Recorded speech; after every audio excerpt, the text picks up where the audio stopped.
Warna torch berubah jadi coklat.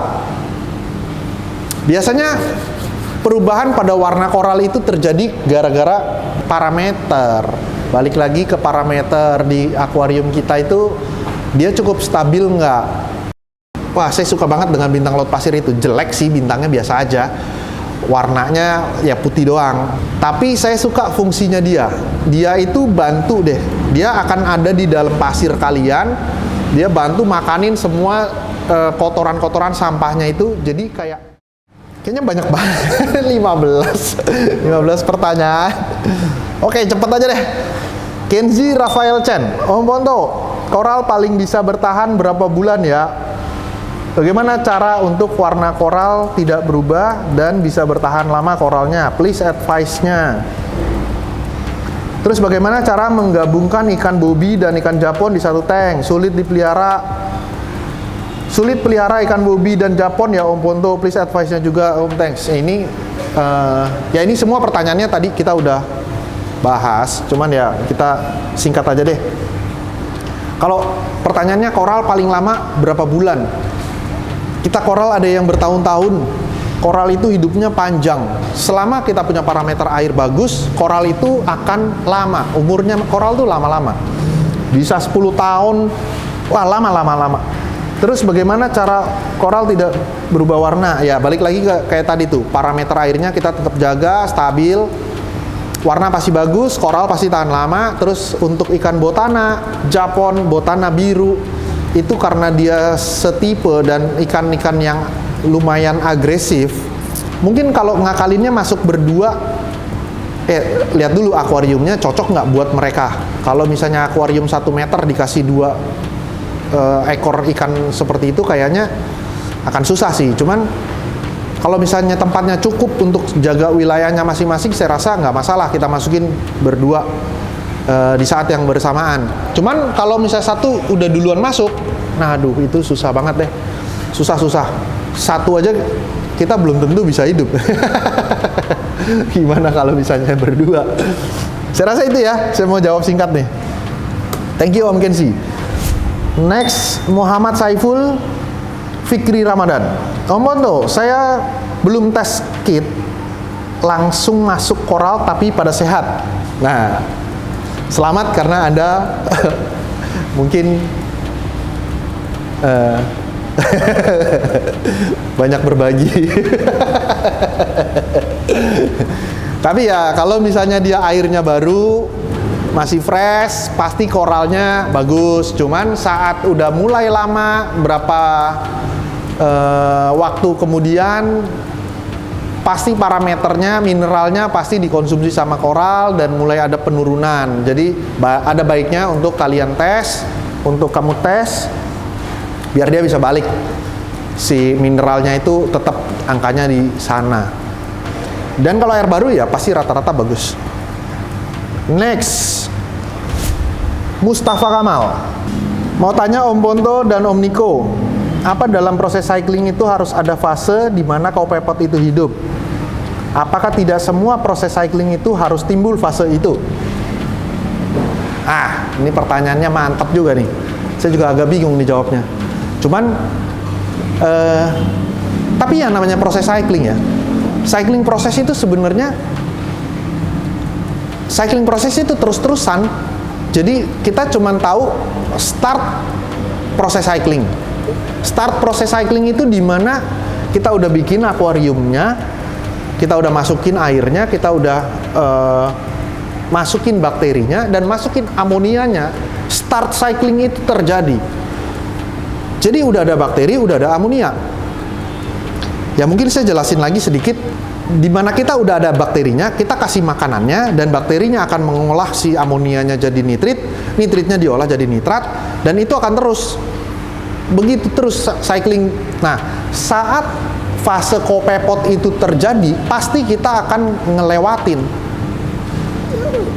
Karena dengan akuarium yang misalnya ini nih, ini saya udah masukin ikan, udah masukin bakterinya di sana, udah kita kasih makan. Ini sampai kapanpun ini hidup akuarium, ya ini proses cycling. Jadi proses cycling itu ya selama akuarium ini hidup. dia cycling terus. Jadi karena ya perputaran ekosistemnya begitu. Ada bakterinya hidup, dia dapat amonia, terus ikannya makan, dia ngeluarin amonia, diproses lagi, dia diolah jadi nitrit, jadi nitrat, begitu seterusnya. Itu ya proses cycling namanya. Cuman startnya ya sejak saat kita masukin bakteri dan amonia untuk makanan bakterinya. Saya rasa itu sih. Oke, thank you Om Mustafa. Next, Nathan Hutagalung. Tanyalah, bagaimana cara agar jamur Yuma berhenti berproduksi? Udah terlalu banyak beranak pinak jadi hama. Thanks. Ini saya juga nggak tahu caranya. Saya juga punya hal yang sama, mengalami hal yang sama. Cuman mungkin Nathan Hutagalung punya Yuma, saya punya Zoa. Jadi sama kita Mas, sama kita Bang. Jadi gimana caranya biar dia berhenti berproduksi ya?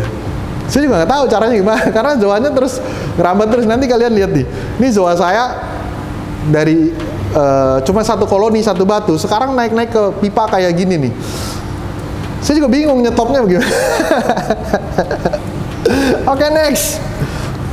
Tapi selamat ya, akuariumnya berarti udah mantap, mature dan ya itu udah bagus, akuariumnya udah mantep lah itu. Next, Rifki NP. Om Ponto, cara mengatasi karang kuku bleaching gimana ya? Nah itu tadi udah dijawab. Untuk koral-koral yang bleaching, yang berubah warna, tetap kita jaga si parameter airnya, pastiin asinnya itu tetap stabil. Itu salinitas tuh penting banget ya. Jadi kan kita selalu ngomonginnya KH, CA, MG, KH, CA, MG, fosfat, nitrat. Tapi salinitas itu juga nggak kalah pentingnya. Kalau salinitas itu, kadar asin itu kalau dia terjaga, ya kalau misalnya salinitasnya naik turun, koral pasti bleaching kok, walaupun si KH, CA, MG mineral-mineralnya bagus gitu. Tapi salinitasnya naik turun, pasti bleaching. Cobain aja kalau nggak percaya. Itu. Next. Rahmat Hidayat, kalau nggak di direct feeding, terus cara ngasih makannya gimana Om? Tabur. Next. RGP Gaming. Om Ponto, fungsinya Kopepot itu apa ya? Kopepot tuh buat jadi kayak makanannya ikan. Ikan tuh terutama kayak mandarin tuh seneng banget. Ikan-ikan yang makannya Kopepot ada banyak jenisnya. Ada mandarin, jenis keling. Ya kayaknya hampir semua ikan yang bisa ngelihat Kopepot itu ada, pasti dia jadi itu kayak sumber makanan buat ikan lah.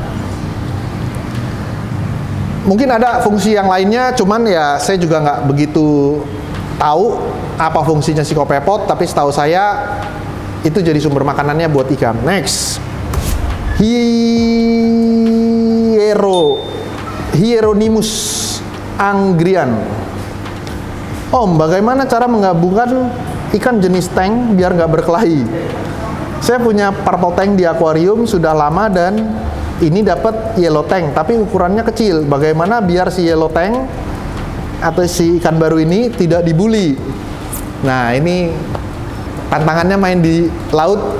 Iya, inilah. Jadi kita harus tahu tahapan-tahapannya. Mana dulu ikan yang boleh masuk, mana dulu ikan yang nggak terlalu agresif.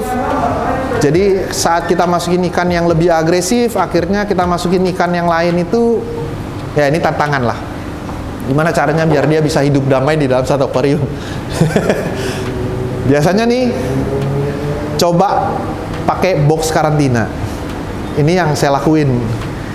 Kalau kita udah terlanjur, ya memang kan agak susah buat tertib. Biasanya kalau kita mau ngelis tuh ikan apa dulu, terus berikutnya nomor 2 kita ikan apa. Nah cuman ada beberapa river yang memang itu saya tahu persis, itu saya acungin jempol. Sabarnya luar biasa. Dia harus tunggu ikan mana yang datang dulu, walaupun dia di listnya dia nggak ada. List berikutnya dia belum ada, cuman ada di list yang bawah, dia tetap nggak akan beli ikannya. Dia harus tunggu sampai list yang berikutnya ada dulu. Itu emang harusnya begitu sih, itu yang benar. Cuman kalau misalnya udah terlanjur kayak gitu, biasanya kita coba pakai si box karantina. Jadi box karantina itu mungkin ikan bisa seminggu, 2 minggu, 3 minggu, bahkan 1 bulan di sana. Itu yang saya lakuin. Jadi caranya gitu, ngakalinnya kita taruh box itu selama kita lagi apa ya istilahnya buat PDKT dengan ikan lama deh, ikan baru dengan ikan lama tuh. Biar dia PDKT, dia tahu kondisinya di dalam itu tuh ada satu ikan baru, cuman karena dia di dalam box, jadi dia aman, nggak bisa disikut-sikut. Yang penting ikan itu tetap mau makan di dalam box itu, biarin aja dia lama, 1 bulan deh. Tapi jangan lupa airnya suka dikocok juga biar kecampur sama yang air yang lain. Kalau nggak nanti takutnya penumpukan di situ, karena flow-nya kan biasanya nggak terlalu bagus kalau di dalam box karantina. Nah, saat ikan itu kita lihat nih, si ikan yang lamanya ini, si purple tanknya ini yang udah lama, dia masih naik ke atas nggak? Kita coba kasih makan ikan di daerah deket box. Kita lihat responnya dia. Kalau ngelihat ikan si yellow tanknya ini masih galak nggak? Biasanya dia nyamperin, dia depak-depak begitu. Kalau dia masih begitu ya belum saatnya kita masukin. Tapi saat dia responnya udah agak santai, jadi kayak udah menganggap si yellow tank ini bagian dari komunitasnya dia, di situ kita boleh lepasin. Dan kalau mau lebih aman lagi, lepasin saat lampu itu lagi mati. Kita lepasin aja. Paling nggak biar si yellow tanknya ini, semua ikan kan udah pada masuk nih. Biasa kalau posisi lampu udah mati kan biasa pada ngumpet di tempatnya masing-masing. Yellow tank nih biar jalan dulu nih, cari jalan kemana dia, ya takut sewaktu-waktu dia dikejar, dia udah tahu larinya kemana. Paling nggak belok-beloknya dia udah tahu lah, jalan-jalan tikusnya lewat mana, dia udah tahu. Biasanya saya kayak gitu. Oke, next. Riko Septian Putra. Om Ponto, saya mau tanya nih, semisalnya water change setiap bulan itu 40 liter. Apakah bisa dicicil seminggu 10 liter atau emang harus sebulan sekali? Oke, thank you. Ini jawabannya juga, ini pertanyaannya juga seru nih. Ya, kalau untuk water change saya lebih seneng dicicil. Kenapa? Karena menurut saya kalau dicicil itu perubahan swingnya nggak terlalu besar. Itu yang saya suka. Cuman kalau misalnya mau sekali gus 40 liter, ya boleh-boleh aja. Cuman mungkin waktunya jangan terlalu sering. Mungkin ya berapa bulan sekali kalian langsung 40 liter nggak masalah. Cuma kalau mau dicicil 10 liter tapi jaraknya lebih disingkatin, saya lebih suka yang karena kayak perubahan suhu sih terutama. Saat kalian water change pasti airnya itu panas, apalagi kalau misalnya kita ngaduknya pakai garam. Jadi suhunya tuh nggak sama dengan suhu di akuarium. Jadi kalau misalnya saya mau kasih sedikit, kan hampir nggak berubah suhunya, paling nggak mendekati lah. Saya lebih suka yang, tapi ya itu bebas sih, itu bebas, terserah, boleh-boleh aja, cuman masalahnya di waktu aja. Oke, next. Oh, habis, udah 15, 14. Ya udah, Q&A kali ini terima kasih buat kalian yang pertanyaannya makin lama makin banyak, dan si kameramennya juga makin lama makin kejam. Terima kasih buat pertanyaan-pertanyaan kalian. Sekali lagi, ini berbagi buat kalian dari pengalaman-pengalaman saya selama ini bermain di reef tank, di marine, di akuarium laut. Ya, ini yang bisa kita bagi. Kalau misalnya ada pertanyaan lagi, tulis pertanyaan-pertanyaan kalian di bawah, saya akan coba bacain satu persatu, saya akan coba jawab satu persatu sebisa saya, tapi mohon maaf kalau misalnya jawabannya nggak sesuai dengan apa yang kalian butuhkan, karena memang ya ini dari pengalaman aja. Terima kasih buat kalian, happy reefing, bye-bye.